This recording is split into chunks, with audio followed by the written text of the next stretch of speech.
కన్నులు తెరవని కడుచిన్ని పాపడై పూతని చంపాడు, శకటాసుర భంజనం చేశాడు, తృణావర్త భంజనం చేశాడు, ఆ కరదైత్యుణ్ణి సంహరించాడు, వత్సాసుర కపిద్ధాసుర భంజనం చేశాడు. ఇంతటి మహానుభావుడు మనుష్యుడా, ఏదో మనుష్యుల్లా కనబడుతున్నాడు, కానీ నందుడా నువ్వు అదృష్టవంతుడు, ఆ యశోదా నువ్వు అదృష్టవంతురాలివి, అమ్మా పరమేశ్వరుడు నీ కడుపున పుట్టాడమ్మా, 7 రాత్రులు 7 పగళ్ళు కొండెత్తి పట్టాడు అని వాళ్ళందరూ సంతోషంగా స్తోత్రం చేసి అంతలో మాయ కప్పేస్తాడు. అందరూ సంతోషంగా వెళ్ళిపోయారు. దేవేంద్రుడు గబగబా బయలుదేరి వచ్చాడు. వచ్చి బ్రహ్మదేవుడు చెప్పాడు, లోకంలో ఎక్కడెక్కడ సాధు పురుషులు ఉంటారో, ఆవులుంటాయో, దూడలుంటాయో, ఎక్కడెక్కడ దేవతలు ఉంటారో వాళ్ళందరినీ రక్షించడానికి గోవిందా అన్న నామంతో పట్టాభిషేకం చేయి వెళ్ళి కృష్ణుడికని. ఇంద్రుడు కామధేనువుని వెంట పెట్టుకుని దేవేంద్రుని యొక్క తల్లి అయిన అదితిని వెంట పెట్టుకుని వచ్చాడు. వచ్చి సురభిక్షీరములన్ సురద్వీప మహాశుండాలతానీత నిజ్జరగంగంబువలన్ నిలింపజనని సన్మౌని సంఘంబుతో సురనాథుండ అభిషిక్తు చేసి బలికన్ సొంపార గోవిందుండంచో రణక్రంత విపక్షుతో జజదాచ్చున్ సాధు సంరక్షణం. ఆ కామధేనువు ఇచ్చినటువంటి పాలు చేత్తో పట్టుకుని పక్కన కామధేనువు అదితి అందరూ దేవతలు నిలబడగా, గో అంటే ఆవులను కాపాడినటువంటి వాడివి కాబట్టి గోవిందా అన్న నామంతో నీకు పట్టాభిషేకం చేస్తున్నానని కామధేనువు పాలు పోసి పిలిచాడు. 7 రాత్రులు 7 పగళ్ళు కష్టపడి సంపాదించుకున్న నామం గోవిందనామం. గో అంటే శబ్దములకు ఆధారమైన వాడు కాబట్టి గోవింద కాదు. గో అంటే నారములు ప్రాణులకు ఆధారమైన వాడు కాబట్టి గోవింద. గో అంటే సమస్తమైనటువంటి భూమి, ఈ భూమిని కాపాడినవాడు కాబట్టి గోవింద. ఒక్క గోవిందనామానికి ఎన్నర్థాలు. కాబట్టి ఆ గోవిందా అని పిలిచాడు. ఆ గోవిందనామం అంత గొప్పది కాబట్టి శంకర భగవత్పాదాచార్య స్వామివారు గోవిందనామాన్ని లోకమంతటా ప్రచారం చేశారు. భజ గోవిందం భజ గోవిందం గోవిందం భజ మూఢమతే అని గోవిందనామాన్ని ప్రచారం చేసిన మహాపురుషులు శంకర భగవత్పాదులు. హరనమ పార్వతీపతయే హర హర మహాదేవ ఇది ప్రచారం చేసిన వారు జ్ఞాన సంబంధనాయన, శంకరాచార్యుల వారు కాదు. అది జ్ఞాన సంబంధనాయన ప్రచారం చేశారు. గోవిందనామాన్ని శంకరాచార్యుల వారు ప్రచారం చేశారు. ఆ గోవింద మనకి సంస్కారంలో అది అంతర్లీనం అయిపోయింది. అసలు గోవిందనామం పలకకుండా గోవిందేతి సదాస్నానం, ఆఖరికి గోవిందా అని ఒక్కసారి అంటే వాడు స్నానం చేసేసినట్లే. మంచం మీద పడుకుని ఏవీ చెప్పకూడదు. దుస్వప్నే స్మర గోవిందం, దుస్వప్నం వస్తే గోవిందా గోవిందా అనొచ్చు. గోవిందనామం అంతర్లీనం అయిపోయింది మనకి సంస్కృతిలో. అంత గొప్ప నామం అటువంటి పట్టాభిషేకం. నామ పట్టాభిషేకాన్ని విన్నంత మాత్రం చేత కృష్ణ భగవానుడి యొక్క పరిపూర్ణమైనటువంటి అనుగ్రహం మనకి కలుగుతుంది. పరమశివుని యొక్క దాతృత్వాన్ని, ఆయన లోకానికి చేసేటటువంటి ఉపకారాన్ని అత్యద్భుతంగా 2 ఘట్టాలలో ఆవిష్కరించారు పోతన గారు భాగవతంలో.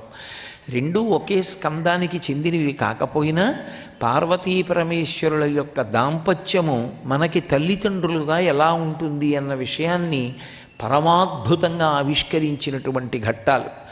ఆమె ఒకానొకప్పుడు దక్ష ప్రజాపతికి కుమార్తెగా వచ్చింది. ఆ వచ్చినప్పుడు దక్ష ప్రజాపతి దాక్షాయిణిని పరమశివుడికిచ్చి వివాహం చేశాడు. ఏ అవతారంలో ఉన్నా ఆమెకి పతి మాత్రం పరమేశ్వరుడే. ఆమె పరమేశ్వరునికి ఇల్లాలయ్యింది.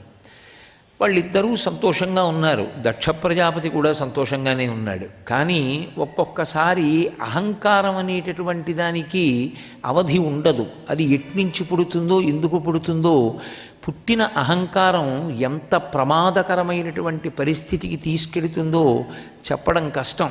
రామకృష్ణ పరమహంస అహంకారం గురించి మాట్లాడుతూ ఒక అద్భుతమైనటువంటి విషయం చెప్తారు.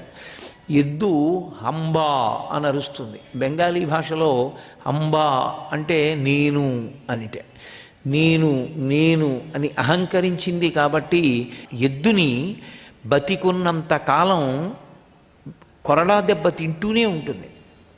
పుండు ఇక్కడే పుడుతుంది దానికి. ఆ పుండు ఒత్తిగిలించి కాడి పెడతారు. కాడి పెడితే అది నడుస్తున్నప్పుడు ఆ పుండు కాడి కిందకు వస్తూ ఉంటుంది. కాడి కింద పడి నలిగి బద్దలవుతూ ఉంటుంది. నడవలేక బాధపడితే తోక మిలిపెడతాడు. బండి కాడి విప్పితే అమ్మయ్యా అని వెళ్ళి పడుకుంటుంది. కాకి వచ్చి పుండు మీద వాలి పొడుస్తుంది. దానికి తోక ఈ పై మెడ మీదకి అందదు. ఆ తోక పెట్టి గట్టిగా కొడితే పుండు నొప్పి. ఆ కాకిని పోయేట్టు చేద్దామని తల విసిరితే పుండు కదిలిపోయి పోటు. ఆ కాక వెళ్ళదు. మళ్ళీ కాసేపు ఆగితే బండి కడతాడు. ఈలోగా కాసేపు పడుకుందామా, కాకి పడుకోనివ్వదు. ఇంత బాధపడి అందులోంచి నిత్తురు మాంసం కారుతూనే ఉంటాయి. అయినా అది హంబా అండం మానలేదు. నేను నేను అన్న అహంకారం అంత ప్రమాదానికి ఎడుతుంది అని. కాబట్టి ఒక్కొక్కసారి అహంకారం ఎందుకు పుడుతుందో, పుట్టిన అహంకారం అది చిట్ట చివరికి ఎంత ప్రమాదానికి వెళ్ళిపోతుందో మహాత్ములైన వారు కూడా దానికి వశపడిపోయి ఎంతటి ఉద్ధతితో కూడినటువంటి పనులు చేశారో, దాని వలన ఎంత సంకట స్థితి ఏర్పడిందో మనకి ద్యోతకమైనప్పుడు మనం అలా క్రోధానికి వశులు కాకుండా ఉండవలసినటువంటి అవసరం మనకి బాగా అర్థమవుతుంది. ఒకానొకప్పుడు బ్రహ్మవేత్తలందరూ కలిపి ఒక పెద్ద యజ్ఞాన్ని ప్రారంభం చేశారు. ఆ యజ్ఞం చూడడానికి అందరూ బయలుదేరి వెళ్ళారు. అందులో చతుర్ముఖ బ్రహ్మగారు వెళ్ళారు, పరమశివుడు వెళ్ళాడు. వెళ్ళి ఉచితాసనముల మీద కూర్చున్నారు. అందరూ కూర్చునుండగా చిట్ట చివర దక్ష ప్రజాపతి వచ్చాడు.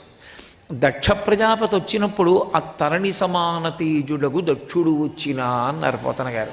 సూర్యుడు నడిచొస్తుంటే ఎటువంటి కాంతి ఉంటుందో అటువంటి తేజస్సుతో దక్ష ప్రజాపతి నడిచొచ్చాడు.